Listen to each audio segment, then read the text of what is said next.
우리 서로 옆에 보고 인사 나누겠습니다. 주님을 사랑합니다. 서로 나누겠습니다. 요즘 연예인들이 많이 하더만, 자, 우리 옆에 보고, 자, 주님을 사랑합니다. 이게 하트 모양입니다. 권사님 저보지 말고 제 옆에, 자, 시작, 주님의 이름으로 사랑합니다.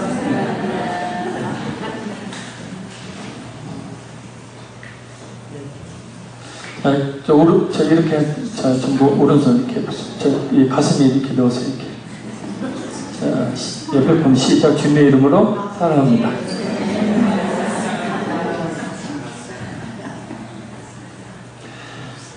한국 사람, 또 한국 남자들이 참 사랑한다는 말 하기가 어렵다고 해요. 근데 그 말 잘하면 복이 임한대요. 다 읽었지 뭐, 그게 아니고. 저기 다시 한번, 자, 시작. 안 하신 분 없을 때까지. 시작, 주님의 이름으로 사랑합니다. 오늘 은혜를 나눌 말씀의 제목은 볼륨 조금만 하죠. 은혜의 보좌라는 말씀의 제목입니다. 은혜는 하나님의 인간에게 베푸신 사랑을 이야기합니다. 그리고 하나님께서 우리 인간에게 베풀어 주신 최고의 사랑은 바로 죄인되었던 우리의 과거, 현재, 미래의 모든 죄를 씻어 거룩하게 하심으로 구원해 주신 겁니다. 로마서 5장 8절 말씀입니다. 우리가 아직 죄인되었을 때 그리스도께서 우리를 위하여 죽으심으로 하나님께서 우리에 대한 자기의 사랑을 확증하셨느니라. 하나님의 사랑을 가장 잘 드러내는 사건은 바로 십자가의 사랑입니다. 그리고 오늘 성구가 고백했듯이 하늘을 두루마리 삼고 바다를 먹물 삼는다 할지라도 다 기록할 수 없는 것이 하나님의 사랑이고, 또 그 크고 놀라운 하나님의 사랑은 결정적으로 십자가의 사랑으로 예수님을 통해서 우리에게 베풀어졌습니다. 따라서 우리가 은혜의 보좌 앞에 나아가기 위해서 그 보좌로 나아가는 유일한 길이 되시는 예수님을 우리가 통해야 합니다. 그래서 오늘 본문을 보면 그 은혜의 보좌 앞에 우리를 나아가게 하시는 예수님에 대해서 아주 자세하게 설명하고 있습니다. 이 시간 우리에게 진리를 알게 하시는 성령님의 역사하심으로 우리 모두가 진리 가운데로 인도되기를, 특별히 하나님의 그 은혜의 보좌 앞으로 나아가게 되기를 간절히 소원합니다. 우리 다시 한번 14절에서 16절 말씀을 같이 한번 다시 읽겠습니다. 그러므로 우리에게 큰 대제사장이 계시니 신천하신 이 곧 하나님의 아들 예수시라. 우리가 있는 도리를 굳게 잡을지어다. 우리에게 있는 대제사장은 우리의 연약함을 동정하지 못하실 리가 아니요 모든 일에 우리와 똑같이 시험을 받으신 이로되 죄는 없으시니라. 그러므로 우리는 긍휼하심을 받고 때를 따라 돕는 은혜를 얻기 위하여 은혜의 보좌 앞에 담대히 나아갈 것입니다. 아멘. 첫째, 우리를 은혜의 보좌 앞에 나아가게 하시는 예수님은 큰 대제사장이 되십니다. 큰 대제사장은 예수님께서 인간의 죄를 대속하신 분이고, 또 하나님의 보좌 우편에서 성도들을 위하여 중보하고 계시는 대제사장이라는 사실을 이야기합니다. 구약의 대제사장의 가장 큰 사명은 이스라엘 백성들의 속죄를 위해서 1년에 한 번 자신의 목숨을 걸고 짐승을 잡은 그 피를 가지고 지성소에 들어가서 속죄의 제사를 드리며 하나님께 중보하여 기도하는 것이었습니다. 그때 합당한 제사를 드리면 살지만 합당한 제사를 드리지 못하면 그 지성소 안에서 죽임을 당했습니다. 대제사장은 일반 제사장들과 구별된 존재입니다. 근데 예수님을 큰 대제사장, 위대한 대제사장이라고 표현하는 것은 예수님께서 다른 대제사장과는 확실히 다른 대제사장의 사명을 감당하셨기 때문입니다. 그것은 히브리서 7장 27절 말씀처럼 예수님께서 친히 대제사장이 되셔서 자신의 몸을 제물 삼아 다시는 속죄의 제사가 필요 없는 영원하고 완전한 속죄의 제사를 성도들을 위해서 드리셨기 때문입니다. 그것으로 그치지 않고 부활 승천하신 후에는 하나님의 보좌 우편에 앉아서 대제사장이 이스라엘 백성들을 위해서 기도했던 것처럼 지금도 성도들을 위해, 지금 이 시간 이 자리에 있는 우리를 위해 간구하고 계시기 때문입니다. 로마서 8장 34절 말씀입니다. 누가 정죄하리요? 죽으실 뿐 아니라 다시 살아나신 이는 그리스도 예수시니 이는 그는 하나님 우편에 앉으신 자요, 하나님 우편에 계신 자요, 우리를 위하여 간구하시는 자십니다. 잊지 마십시오. 예수께서 지금 이 순간에도 우리를 위하여 아주 간절히 기도하고 계신다는 사실을 말합니다. 그래서 어떤 성도가 이런 노래했죠. 우리 같이 한번 불러봐요. 당신이 지쳐서 기도할 수 없고 눈물이 빗물처럼 흘러내릴 때 주님은 아시네 당신의 약함을 사랑으로 돌봐주시네.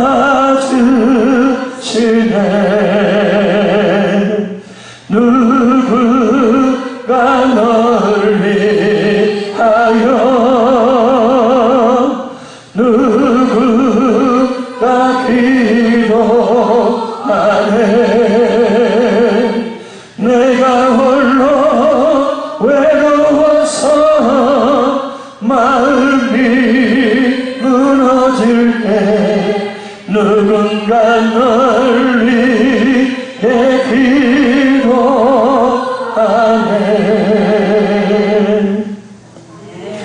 여기서 그 누군가가 누구냐면 바로 예수님입니다. 우리를 위해서 또 목사님이 다른 성도들이 기도하지만 무엇보다 우리 예수님께서 그 누군가, 우리가 잘 인식하지 못하는 그 누군가이신 예수님이 우리를 위해서 지금도 간구하고 계심을 믿으시길 바랍니다. 히브리서 7장 25절 말씀이에요. 그러므로 자기를 힘입어 하나님께 나아가는 자들은 온전히 구원하실 수 있으니 이는 그가 항상 살아계셔서 그들을 위하여 간구하십니다. 믿는 성도가 확실히 구원을 받는 이유가 뭐냐면 그 예수님께서 기도하시면 100% 응답받으시는 예수님께서 항상 성도를 위해서 기도하시기 때문이라는 거예요.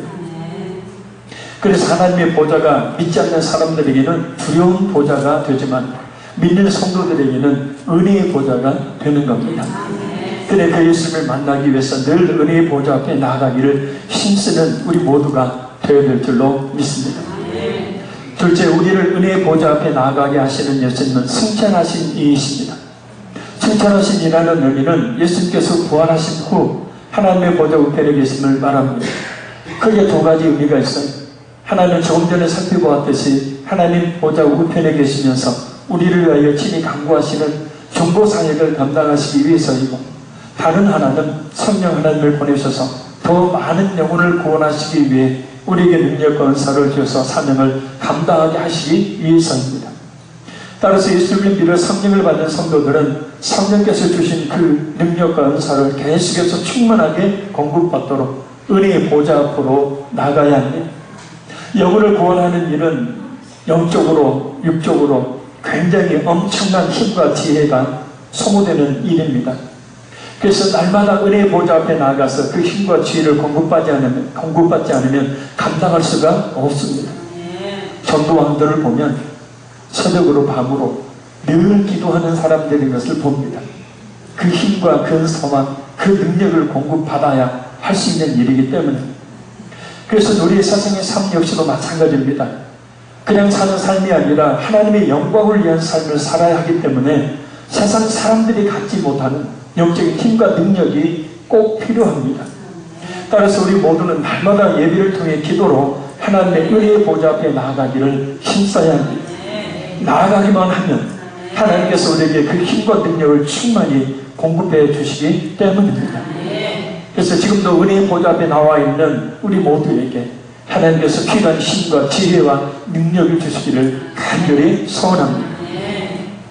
셋째, 우리를 은혜의 보좌 앞에 나아가게 하시는 예수님은 하나님의 아들 예수라고 말씀하고 있습니다. 하나님의 아들 예수라는 호칭에서 하나님의 이 아들은 예수님께서 완전한 하나님이 되신다는 신성을, 그리고 예수는 예수님께서 완전한 인간이 되신다는 인성을 말합니다. 예수님께서 하나님이셔야만 되는 이유는 인간은 모두가 죄인이어서 죄인들을 위한 대속제물이 될 수가 없기 때문입니다. 로마서 3장 23절 말씀입니다. 모든 사람의 죄를 범하였으며 하나님의 영광에 이르지 못하느니.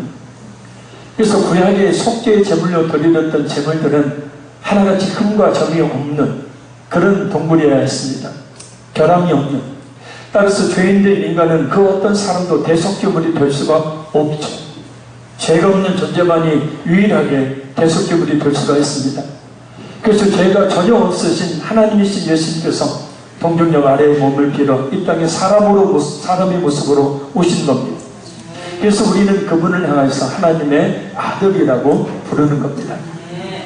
또 예수님께서 인간이셔야 되는 이유는 죄의 삭은 사망, 곧 인간의 죄는 오직 사망의 대가를 지불해야만 갚을 수 있기 때문입니다. 근데 하나님은 죽지 않으시죠.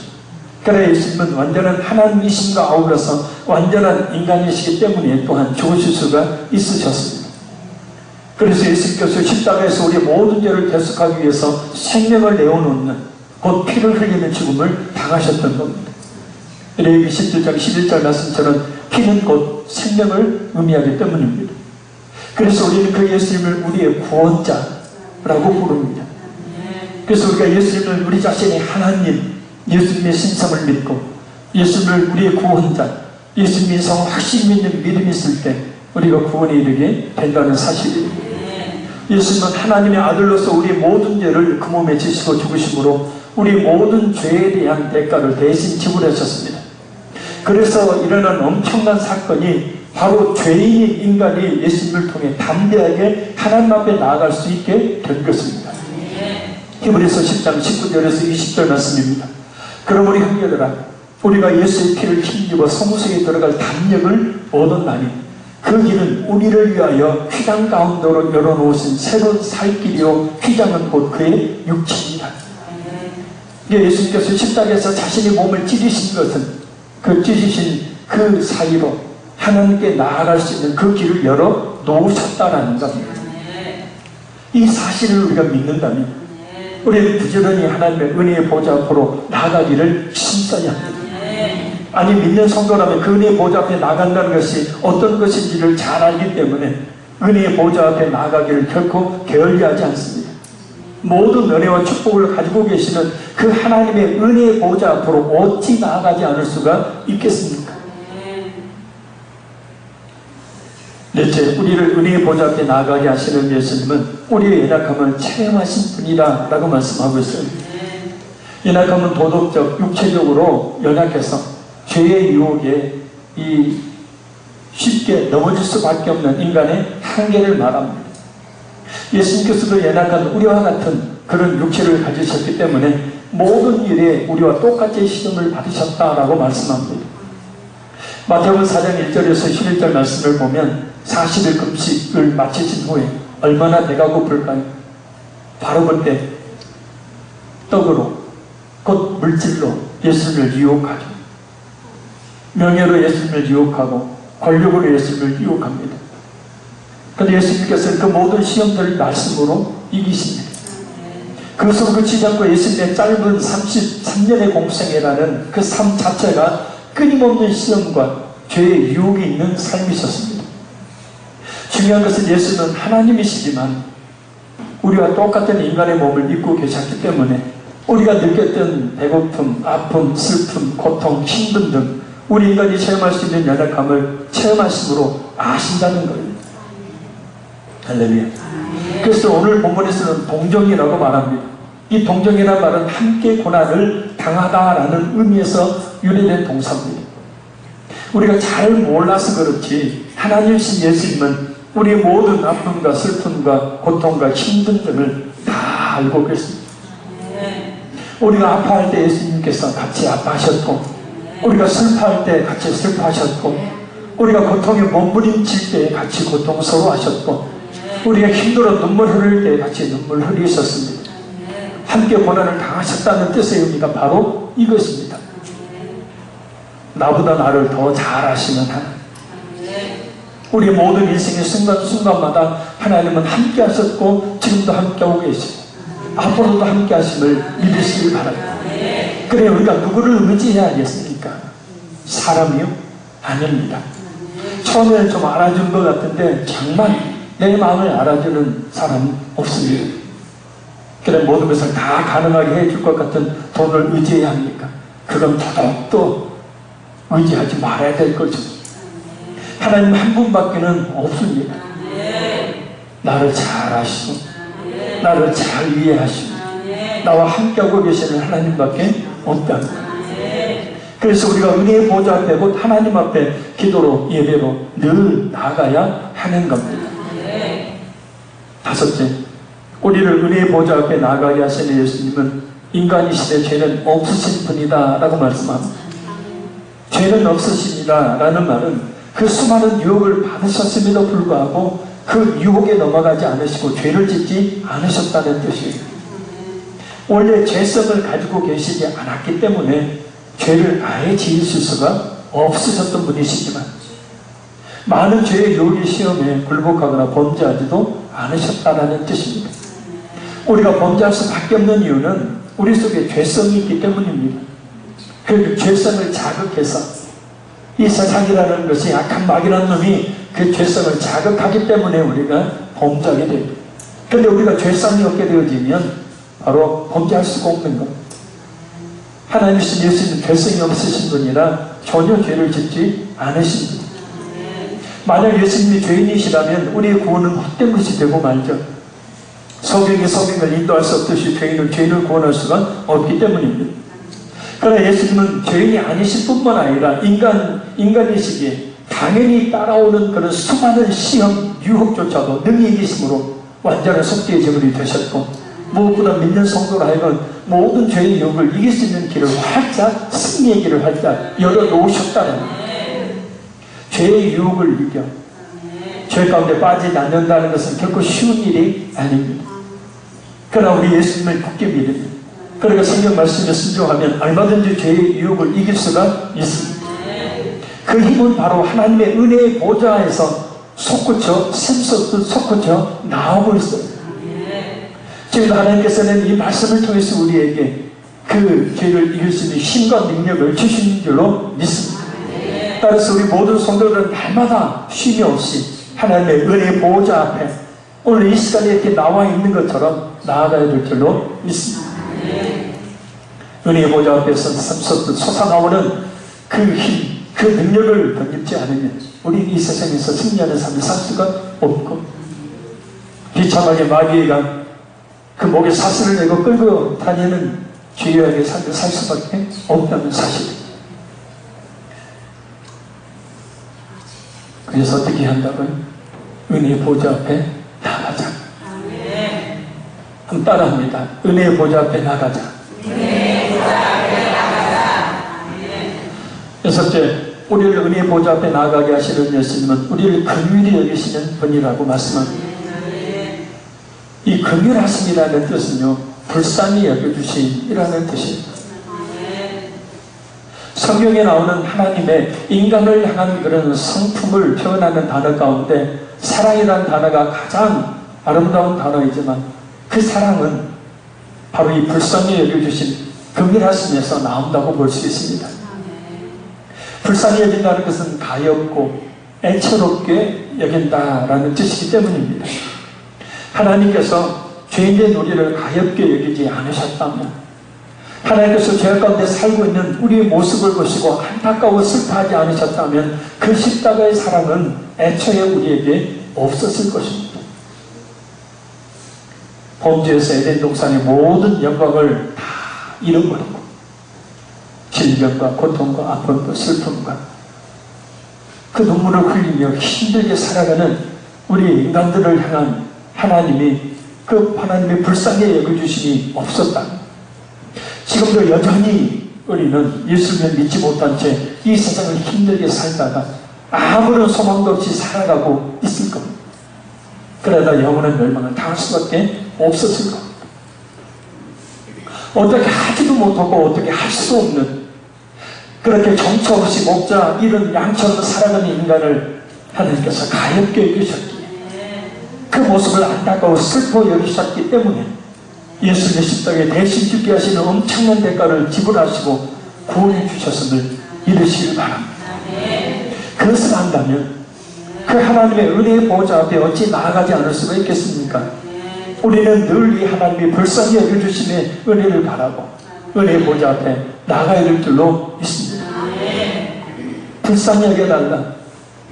왠지 모르게 내 자신을 처량하게 만들고 내 자신을 비참하게 만들 것 같은데 사람 앞에서는 그렇게 이야기하면 그런 생각이 들겠지만 하나님 앞에 그렇게 이야기한다는 것은 하나님을 가장 기쁘게 해드리는 이야기다. 기도하는 것을 믿으시기 바랍니다. 주님, 제가 참 연약합니다. 저를 좀 불쌍히 여겨주셔서 저에게 힘과 능력을 좀 주십시오. 제가 늘 죄 가운데 넘어집니다. 저를 좀 불쌍히 여겨주셔서 그 죄를 이길 수 있는 힘을 더해주세요. 주님, 이 세상을 사는데 너무나 힘들고 어렵습니다. 저를 좀 불쌍히 여겨주셔서 저에게 좋은 일이, 저에게 하나님의 은혜와 축복 역사들이 있게 해주세요. 왜냐하면 하나님의 그 은혜의 보좌 앞에는 그 말로 다 할 수 없는 십자가의 사랑이, 그 구원의 은혜가, 영원한 천국의 삶의 치유와 회복이, 모든 약속된 그런 축복들이 쌓이고 또 쌓였기 때문입니다. 누가 그 은혜를 받아 누릴 수 있겠습니까? 바로 그 은혜의 보좌 앞에 나가는 사람. 할렐루야. 자, 그럼 이런 은혜의 보좌 앞으로 나가기 위해서 우리가 어떻게 해야 할까? 오늘 본문을 보면 두 가지 태도를 가져야 한다는 사실을 알 수 있습니다. 첫째, 예수님의 십자가의 진리를 계속해서 굳게 붙잡으라는 겁니다. 14절 하반절에 보면 우리가 믿는 도리를 굳게 잡을지어다. 여기서 도리는 우리를 구원으로 인도하시는 예수님의 십자가의 그 피 묻은 복음을 이야기합니다. 굳게 잡을지어다 라는 말은 집요하게 달라붙다라는 뜻에서 나온 계속해서 굳게 붙잡으라 라는 뜻입니다. 그러니까 예수님의 십자가의 그 구원의 진리를 최고로 귀한 것으로 여겨서 온 힘을 다해서 구원에 관한 진리를 굳게 붙들라는 뜻입니다. 여기서 이 잡는다, 붙잡는다는 말의 뜻은 뭐냐면 잡았다, 놓았다 하는 것이 아니라 항상 놓지 않고 잡고 있는 것을 말하기 때문입니다. 십자가 단단히 붙잡고 날마다 이기며 나가세. 머리에 면류관 쓰고서 주 앞에 찬양할 때까지 예수는 우리를 깨끗게 하시는 주시옵. 그의 피 우리를 눈보라 보이게 하셨네. 십자가 단단히 붙잡고 어떤 때는 놓아버리고 어떤 때는 붙잡는 것이 아니라 항상 놓지 않는. 따라서 설교자는 예수님의 십자가에 피 묻은 복음을 증거해서 성도들로 하여금 그것을 매 순간 붙들도록 해야죠. 한 주 동안 이 세상에서 치열하게 힘들게 살다 보면 쉽게 이길 수밖에 없는 것이 솔직한 우리의 모습입니다.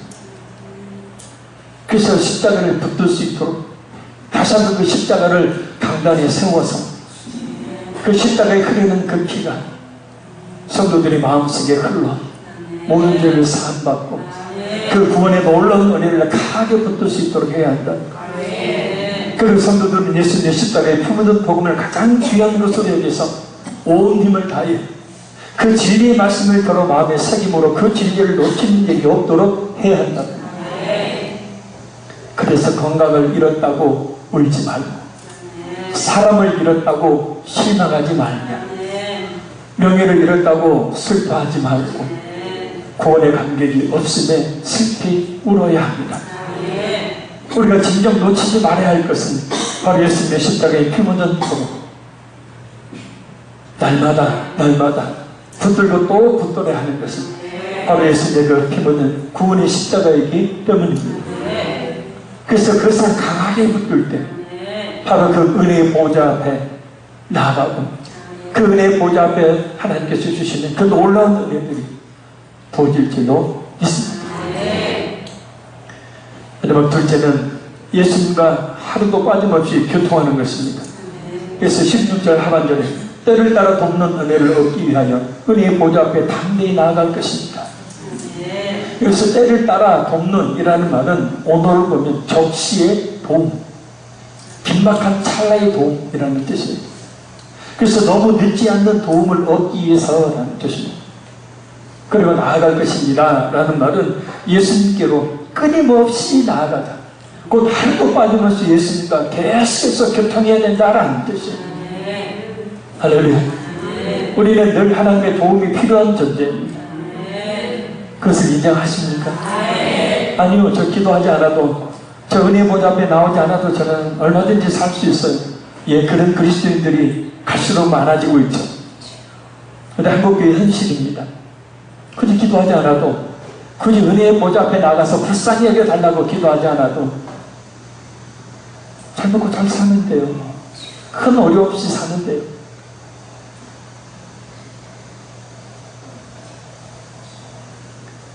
근데 이거 아십니까? 하나님께서 우리에게 사도행전의 말씀처럼 생명과 호흡과 만물을 주시는 이시라는 사실 말입니다. 자, 지금 우리가 호흡이 끊어져 버리면 죽죠. 긴박한 순간이죠. 엊그저께 뉴스를 보니까 중학교 중학생 하나가 학교를 가다가 길거리에서 그냥 쓰러져 버린 겁니다. 이 심경지가 온 거예요. 호흡이 멈추니까 그냥 이 동영상을 보니까 그냥 앞으로 꼬꾸라지더라고요. 호흡 우리가 하는 거라고요? 착각하지 마십시오. 그래서 119 구급대원 와서 그 길바닥에서 그 호흡을 돌아오도록 하기 위해서 그분 아이가 깨어났어요. 호흡이 23,040번이라잖아요. 하루에 우리가 하는 호흡이. 그래서 우리는 하루에만 23,040번의 하나님의 은혜를 입고 사는 사람입니다. 열심히 운동해서 물론 건강이 유익이 됩니다. 그러나 운동 열심히 하고 건강한 사람도 하나님의 호흡 걷어버리시면 아무 의미가 없는 존재가 돼요. 좀 심하게 이야기합니다. 까불지 말고 겸손하게 하나님의 은혜를 간구해야 될 줄로 믿습니다.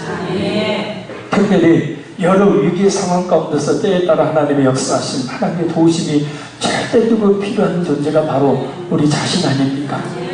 그럴 때 하나님의 도움을 받기 위해 은혜의 보좌 앞에 담대히 나가야 합니다. 근데 사실 우리는 하나님 앞에 원래 나갈 수 없는 존재였어요. 그냥 하나님 없이 조금의 행복이라는 것을 잠깐 맛보며 결국 수고와 슬픔뿐이라고 결론 내리는 삶을 힘들게 살다가 영원의 지옥에 불과 유하게 타는 곳에 던져져야 마땅한 존재들이었습니다. 지었던, 그리고 지금 짓고 있는 죄로 보면 도저히 하나님 앞에 나갈 수 없는 존재입니다. 그러나 그럼에도 불구하고 담대하게 우리가 하나님의 은혜의 보좌 앞에 나갈 수 있는 이유는 예수님께서 이 땅에 죽으심으로 길을 열어놓으셨기 때문입니다. 담대함이란 그래서 우리에게 비롯된 마음이 아닌 예수님의 십자가에서 나온 거예요. 하나님 예수님께서 자신의 생명을 내어놓으심으로 열어놓은 길이니 우리는 뻔뻔하게 당당하게 하나님 앞에 나가야 합니다. 할렐루야.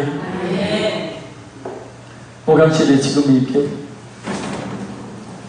번호키로 잠금잔치가 2번 도둑을 맞았어요. 그래서 목사님 왜 저렇게 뭐 금고가 있나? 없어요. 아무것도 없어요. 서랍에 보면 100원짜리하고 500원짜리 몇 개 있어요. 가져갔을 분들은 가져가죠. 번호키를 해놓기 전에 다른 성도들은 들어올 때 똑똑똑 두드리고 들어옵니다. 근데 유일하게 한 사람만 문을 확 열고 들어오는 사람이 있어요. 누구게요? 어떻게 알았어요? 노크도 필요 없습니다. 확 열고 돌아버려요. 왜요? 아버지니까. 근데 지문은 꼭꼭 닫고 안 열어져요. 아버지니까. 아버지라는 관계가 이렇게요. 담대하게 문을 열고 들어갈 수 있듯이. 우리는 원래 하나님을 아버지라 불렀었던 죄인이었지만 예수님께서 그 죄담을 흠으로 하나님을 아버지라 부를 수 있도록 해주셨습니다. 그래서 하나님께서는 그 은혜의 보좌를 지금도 우리를 향해 열어놓고 계십니다. 우리는 따라합니다. 뻔뻔하게, 당당하게, 뺀질나게 드나들자.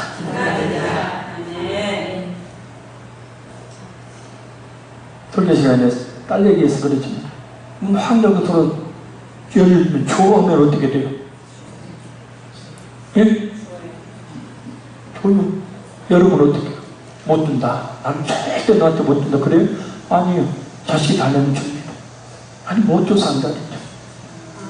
은혜의 보좌 앞에 나가. 하나님, 내가 긴박한 상황, 적시의 도움이 필요합니다. 주장해. 그래서 로마서 8장 32절에 바울서가 이런 말을 합니다. 자기의 아들을 아끼지 아니하시고 우리 모든 사람을 위하여 내주시니까 어찌 그 아들과 함께 모든 것을 너에게 주시지 아니하리라.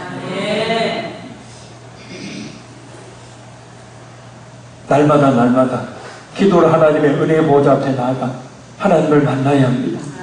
그 앞에 가기만 하면 하나님께서 기다리셨다는 듯이 준비하고 계셨던 모든 영적인, 육적인 은혜와 축복을 주시기 때문입니다. 주저주저하지 마십시오. 결론적으로 말씀드립니다. 하나님의 은혜의 보좌 앞에 나아가는 길은 지금도 활짝 열려 있습니다. 바로 예수님께서 우리의 큰 대제사장이 되셔서 우리에게 성령을 보내주셔서 우리에게 완전한 하나님, 완전한 구원자가 되어주셔서 그리고 우리의 연약함을 체험하심으로 또한 온전한 속죄의 제사를 드리시고 우리를 불쌍히 여겨주심으로 열어놓으신 길입니다. 하나님의 은혜의 보좌 앞에는 그 십달에 말로 할 수 있는 사랑이 있고요, 구원의 엄청난 은혜가 있고요, 영원한 천국의 삶이 있고요, 치유와 회복이 있고요, 모든 영적인 물질적인 축복들이 그 앞에 있습니다. 때에 따라 필요한 하나님의 극적인 도우심이 또한 그 앞에 있습니다. 그러니 우리는 마땅히 하나님의 은혜의 보좌 앞에 날마다 나아가기를 힘써요. 무엇보다 우리를 은혜의 보좌 앞으로 인도해 주시는 예수님의 그 십자가의 피는 복음을 굳게 붙들고 말이에요. 지금 우리는 이렇게 예배를 통해서 하나님의 은혜의 보좌 앞에 나와 있습니다. 그러니 그 앞에 합당한 찬양을 드리고 합당한 기도를 드리고 그 은혜의 보좌로부터 흘러나오는 충만한 은혜와 그런 축복을 받을 수가 있습니다. 이 시간 우리 마음을 다해 찬양을 드리신 후에 하나님의 은혜의 보좌로부터 주어지는 은혜와 축복을 위해서 간절히 말씀을 붙들고 또한 우리의 기도 제목을 가지고 우리의 기도하는 시간을 갖도록 하겠습니다.